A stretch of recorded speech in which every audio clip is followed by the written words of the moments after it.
গত 18 মার্চ থেকে যুদ্ধবিরতি চুক্তি ভঙ্গ করে গাজায় যে ফের বিধ্বংসী হামলা শুরু করে দখলদার ইসরায়েল, তাতে এখন পর্যন্ত দিনে গড়ে 100 শিশুকে হত্যা বা আহত করেছে দখলদার বাহিনী।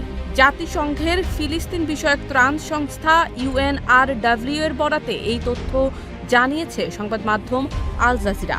সংস্থাটির প্রধান Philip Lazzarini micro blogging site এক্সে এক পোস্টে বলেছেন, কোনো কিছু শিশুদের হত্যাকে বৈধতা দেয় না।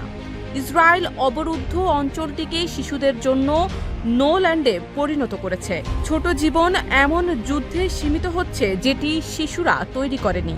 এটি আমাদের সাধারণ মানবতার উপর কলঙ্ক। যুদ্ধবিরতি ভঙ্গের পর প্রতিদিন দখলদার ইসরায়েল গাজায় যুদ্ধ অপরাধ সংঘটিত করে যাচ্ছে।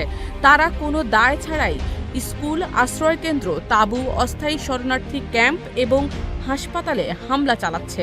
গাজার এমন কোনো জায়গা নেই যেখানে দখলদাররা হামলা চালায়নি।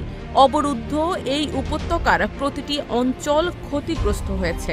এইসব হামলা তারা প্রতিদিনই চালাচ্ছে।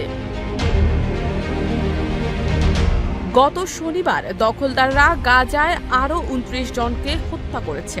এতে নিহত ফিলিস্তিনের সংখ্যা 50,600 অতিক্রম করে ফেলেছে। তবে জাতিসংঘের ত্রাণ বিষয়ক সংস্থা জানিয়েছে মৃতের সংখ্যা 55,000 ছাড়িয়ে গেছে। এছাড়া বাস্তুচ্যুত হয়েছেন প্রায় 19 লাখ মানুষ, যারা অনিরাপদ ও খোলা জায়গায় বসবাস করছেন।